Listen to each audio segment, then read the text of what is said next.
Assalamualaikum warahmatullahi wabarakatuh.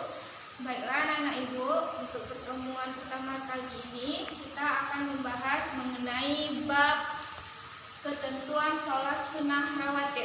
Nah, sebelum ibu masuk ke dalam pengertian dari sholat sunnah rawatib, ibu ingin anak-anak ibu semua di rumah mengamati gambar yang terdapat di halaman 2. Ini anak-anak ibu. Ibu ingin anak-anak ibu mengamati gambar di halaman 2, yang mana di sini ada gambar orang yang lagi sholat. Nah, ibu ingin anak-anak ibu mengamati gambar yang terdapat di halaman 2 ini. Baik, jika anak-anak ibu sudah mengamati gambar yang terdapat di halaman 2, kita masuk ke dalam materi kita mengenai sholat sunnah rawatib. Nah, di dalam sholat sunnah rawatib ada pengertian sholat sunnah rawatib. Apa yang disebut dengan sholat sunnah rawatib anak-anak ibu? Sholat sunnah rawatib yaitu sholat yang dilaksanakan sebelum dan sesudah sholat wajib. Jadi sholat sunnah rawatib ini kita kerjakan atau kita laksanakan sebelum atau sesudah sholat wajib. Jadi di dalam sholat sunnah rawatib ini terdapat 2 macam sholat sunnah rawatib. Ada sholat sunnah rawatib qobliyah, ada sholat sunnah rawatib ba'diyah. Yang mana sholat sunnah rawatib qobliyah ini yaitu sholat sunnah rawatib sebelum sholat wajib.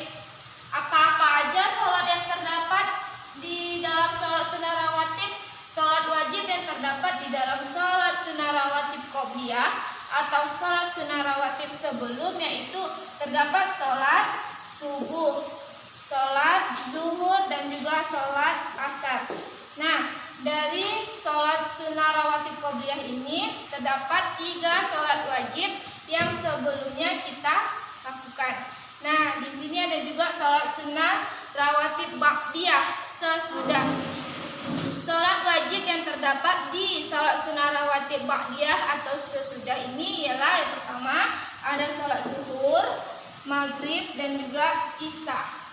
Nah, ini macam-macam dari sholat sunnah rawatib. Terdapat 2 macam sholat sunnah rawatib, qobliyah, ba'diyah. Baik anak-anak ibu, dari pengertian dan macam-macam ibu harapkan anak-anak ibu dapat mengerti. Kita masuk ke poin selanjutnya, yaitu dasar sholat sunnah rawatib.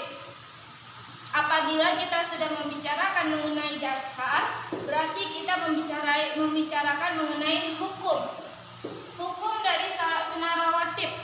Hukum dari sholat sunnah rawatib di sini yaitu sunnah muakkad. Sunnah muakkad berarti dianjurkan. Berarti anak-anak ibu dianjurkan untuk melaksanakan sholat sunnah rawatib. Dan di sini juga terdapat hadis Nabi yang mengatakan apabila kita sebagai seorang muslim jika melaksanakan sholat sunnah rawatib, maka insya Allah kita akan dibuatkan rumah di surganya Allah Subhanahu wa Ta'ala. Nah, di sini juga terdapat hadis Nabi yang mana di sini bacaannya yaitu man sholat fi yaumin isnata asyratan. Nah, di sini dikatakan bahwasanya barang siapa yang mengerjakan sholat 12 rakaat, maka dibuatkan baginya rumah di surga.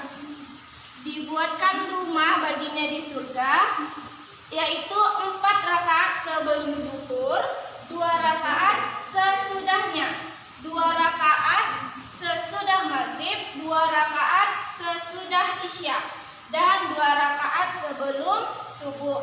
Jadi sudah terdapat dasar dari sholat sunnah rawatib yang mengatakan bahwasanya hukum dari sholat sunnah rawatib di sini yaitu sunnah muakkad.